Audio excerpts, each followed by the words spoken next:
What's up, everybody? It's the Common Sense Investor coming at you with another video. And this evening, I had a nice little nap, thank y'all. And I want to talk about this new rule that has been proposed, commented on, reviewed, and now implemented. And it's called NSCC 2022-003. Now, a year ago, it was called NSCC 2021-10.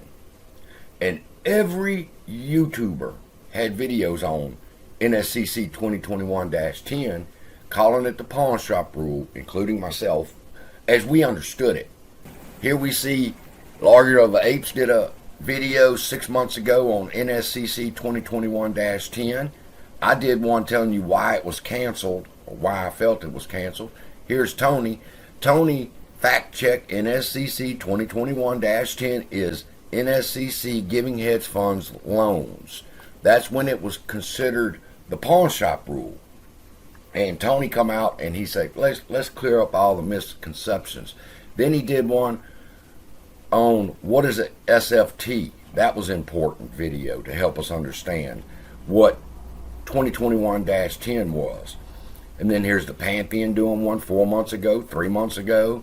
Tony again fact checking everybody and making sure we understand completely what that rule meant.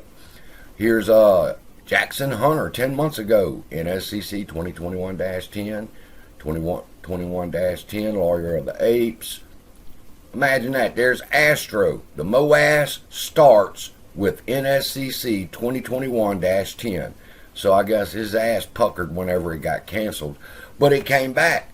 So here we go.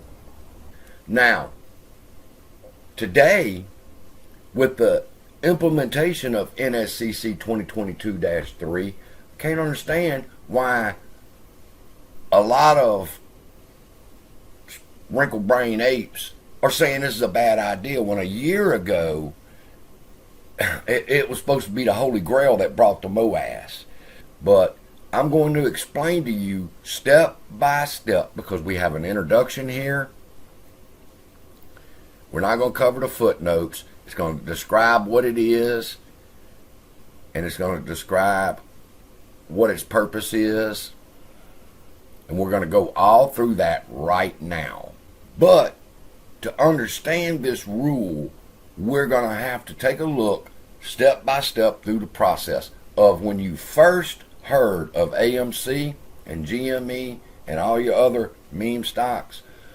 We're going to go step by step, and I'm going to show you where this regulation now fits in to the larger scheme of things, meaning the MOAS. So we're going to get started. I'm going to show you the beginning process, how it all starts. One day you found yourself scrolling through YouTube looking for the next latest, hottest stock tips, and you come across a story about AMC. You learn about the MOAS. You learn that a small investment could possibly bring forth life-changing wealth. So you decide that you're ready to get your feet wet and jump in and buy you some AMC. So you establish a broker and you want to purchase 10 shares. Click the buy button, purchase your 10 shares, and congratulations, you are now the owner of 10 shares of AMC. But you tell Susie, and Susie wants in, and Susie says, well, I got this much, and I'll buy some AMC.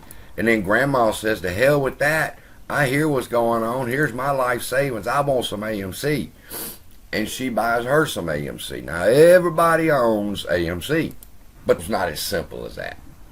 When you purchase your shares of any company, the broker does not send you shares immediately. It takes up to 3 business days for the transaction to settle. In the meantime, your account is credited with the shares till the transaction settles. Okay? This is how it works right here. When you press the buy button, your money leaves your account and it goes to your broker. Your broker then an IOU and sends your order and money to the clearinghouse. The clearinghouse's responsibility is to find the seller, give them the money, get the share, give it to the broker so the broker can give it to you, and the IOU is deleted. That's how the process is supposed to work. Now, what I want to focus on right now is this part of the process, the clearinghouse and its functions. Now, to be completely transparent, I want everybody to know that the next part that we're about to listen to comes from YouTube, and here it is. It comes from the person's channel is Where Are the Shares? He has 1,720 subscribers. He should have more. He had a video here on failures to deliver. Where are the stocks? And he takes you through the process that I just took you through. And he's a big inspiration for this video.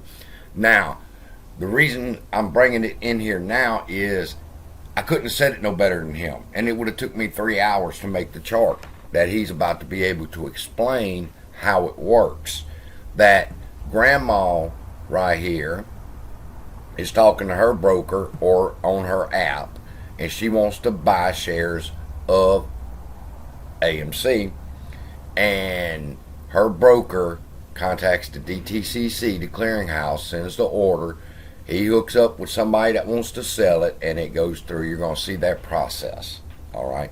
And then you're going to see an additional process, and that is where the new NSCC 2022-003 comes into play.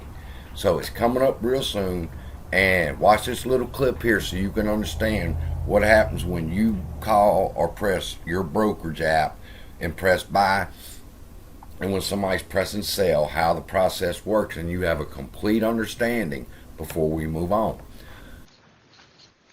In reality, grandmas aren't calling strangers making stock deals. We have stock brokers. Stock brokers work in places called broker dealers, or BDs. Merrill Lynch, Goldman Sachs, Bear Stearns, E-Trade, they're all BDs. I'll represent them as blue circles.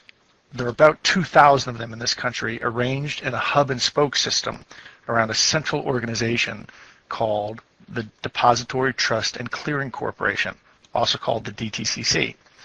The DTCC acts as a central back office for Wall Street, where 3 days after a trade, when it's time for money in stock to settle, it settles at the DTCC. How does it settle?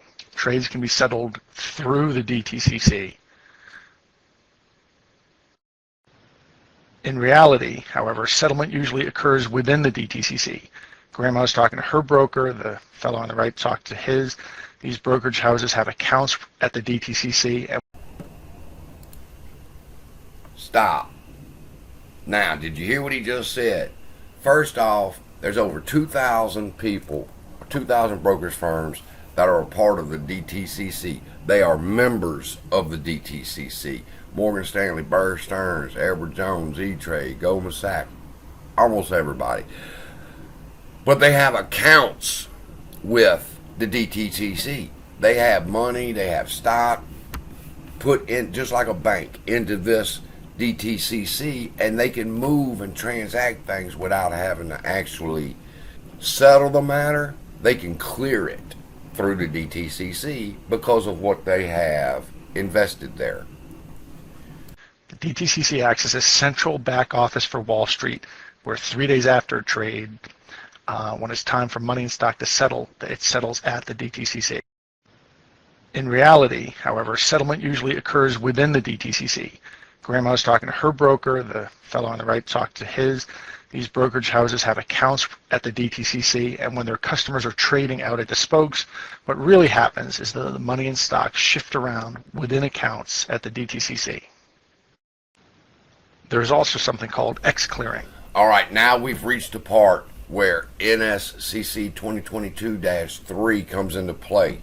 It's going to be called the X-clearing. Pay particular attention to this part.